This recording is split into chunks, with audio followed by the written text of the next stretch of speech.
ସାଙ୍ଗମାନେ ନମସ୍କାର। ତ ଆଜି ଏବେ ସନ୍ଧ୍ୟା ସମୟ। ଭାତ ଡାଲି ଆଳୁ ଚଖା ଏଠି ଖାଇସାରିକି ଦ୍ୱିପହର ସମୟରେ ଆମେ ଆଳୁକୁ ବସେଇଥିଲୁ ସିଝିବା ପାଇଁ, କାହିଁକି ନା ଆଜି ତିଆରି ହେବ ଗୁପଚୁପ୍। ତ ଆପଣମାନେ ଦେଖୁଛନ୍ତି ଏଇଠି ଆଳୁ ଛଡ଼ା ଚାଲିଛି, କାହିଁକି ନା ଆଜି ଭଉଣୀ ତିଆରି କରୁଛି ଗୁପଚୁପ୍। ସେ କହିଲା ଦିଦି ଲୋ ଗୁପଚୁପ୍ ଖାଇବ? ମୁଁ କହିଲି ହଁ, ଖାଇବିନି କାହିଁକି।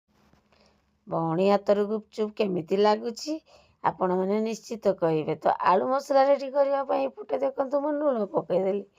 ଏଠି ଚାଟ୍ ମସଲା, ଜିରା ଗୁଣ୍ଡ, ଧନିଆ ଗୁଣ୍ଡ, ଜଲଜିରା ସବୁକିଛିକୁ ପକାଇ ଦେଇକିରି ତାକୁ ଭଲସେ ଚକଟି ଦେଲି। ଆପଣମାନେ କେମିତି ଗୁପଚୁପ୍ ତିଆରି କରିଛନ୍ତି କମେଣ୍ଟରେ ନିଶ୍ଚିତ କହିବେ। ଏଇଠି ଆମର ଆଳୁ ମସଲା ପ୍ରସ୍ତୁତ ହେଇଗଲା।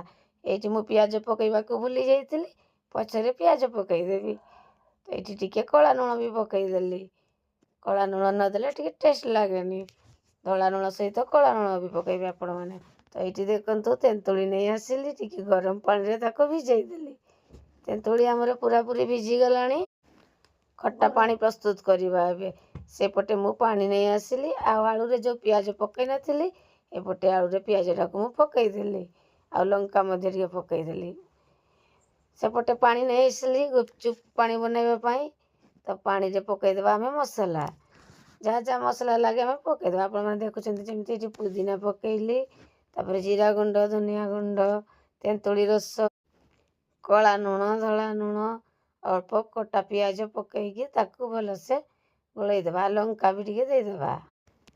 ଆପଣମାନେ ଦେଖିଲେ ଗୁପଚୁପ୍ର ସବୁଠୁ ମେନ୍ ଜିନିଷ ହେଲା ଖଟା ପାଣି। ଖଟା ପାଣିଟା ଯଦି ସୁଆଦିଆ ହେଇଥିବ ଗୁପଚୁପ୍ ତ ନିଶ୍ଚିତ ସ୍ୱାଦ ଲାଗିବ। ତ ଖଟା ପାଣି ତ ଏଇଠି ଆମର ପୁରାପୁରି ପ୍ରସ୍ତୁତ ହେଇଗଲାଣି। ଆମେ ସେପଟେ ଚାଲିଲୁ ଏବେ ଗୁପଚୁପ୍ ଛାଣିବା ପାଇଁ। ଗୁପଚୁପ୍ଟିକୁ ନ ଛାଣିଲେ କେମିତି ହେବ? ଆଳୁ ଖଟା ପାଣି ରେଡ଼ି।